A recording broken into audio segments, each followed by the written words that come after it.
អ្នកទាំងអស់គ្នាស្គាល់អានេះស្អីគេហ៎ចាអាហ្នឹងគឺជា Vaseline Oh my god នេះប្តីទិញពី Market Basket ណាបងប្អូនហើយមកខ្លងធំហ្នឹងប្រើបាន2-3ឆ្នាំបើសិនជាប្រើតិចតិចដូចខ្ញុំអញ្ចឹងណាចាប្តីខ្ញុំថ្ងៃមុនឃើញទិញមក2ខ្លងធំហ្នឹងហ្នឹងហើយបើនិយាយពីមុខខ្ញុំឥឡូវ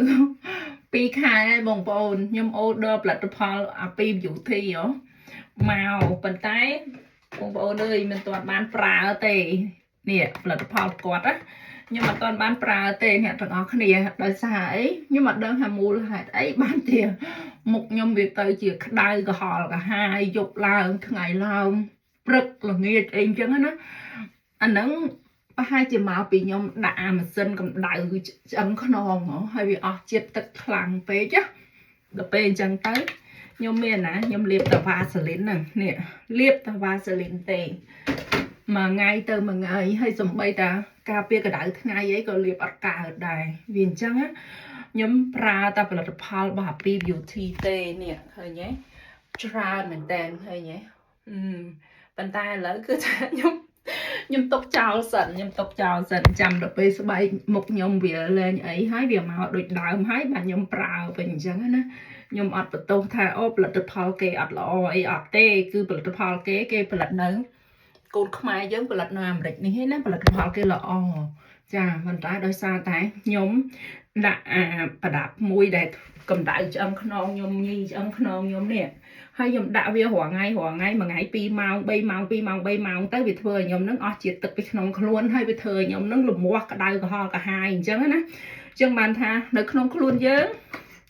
នៅពេលដែលយើងចង់បាន everything perfect ហ្មងវាអត់ perfect ទេវាត្រូវមានមួយធាក់ចេញបើសិនជាខ្ញុំដាក់អាម៉ាស៊ីនកម្ដៅហ្នឹងឲ្យវាបាត់ឈឺចង្កេះខ្ញុំឈឺឆ្អឹងខ្នងខ្ញុំប៉ុន្តែវាមានបញ្ហាមុខហើយកនេះនិយាយពីថាលមាស់កន្លែងហ្នឹងអីហ្នឹងអូយមកអស់ហើយលមាស់មកជុំឯណាងុំគឺវាមានអាកម្ដៅចេញមកផាវទៀតក្នុងផ្ទះអីឲ្យប្តីបិទអត់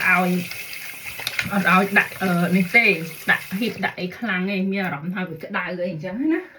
អូយគឺថាពិបាកមែនតើតើតអ្នកឆ្លងកាត់អ្នកជួបអាហ្នឹងមិនដឹងបើថាអ្នកអត់ជួបនៅតែអត់ដឹងប៉ុន្តែឥឡូវហ្នឹងគឺខ្ញុំមានបញ្ហាហ្នឹងតាំងខែ2ដល់ឥឡូវហ្នឹងគឺលេងអីហី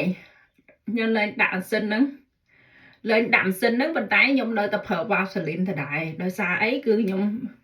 មានអារម្មណ៍ថាជឿចិត្ត Vaseline ប្រើឲ្យស្បែកមុខយើងឡើងអាឡូងចេះឡើងអាឡូងអញ្ចឹងហើយវាមានជាតិសំណើមជាតិប្រេងអញ្ចឹងខ្ញុំនៅតែប្រើដដែលទេហើយLindsay នៅផ្ទះមួយខ្ញុំហ្នឹងគេឃើញគេសួរថាបងស្បែកមុខបងឯងប្រើអីគេថា Vaseline នេះស្បែកមុខបងឯងឡើងភ្លឺហើយឡើងម៉ត់អីអញ្ចឹងណាបងឯងប្រើអីគេគេថាស្បែកមុខគេស្ងួតអីអញ្ចឹងខ្ញុំថា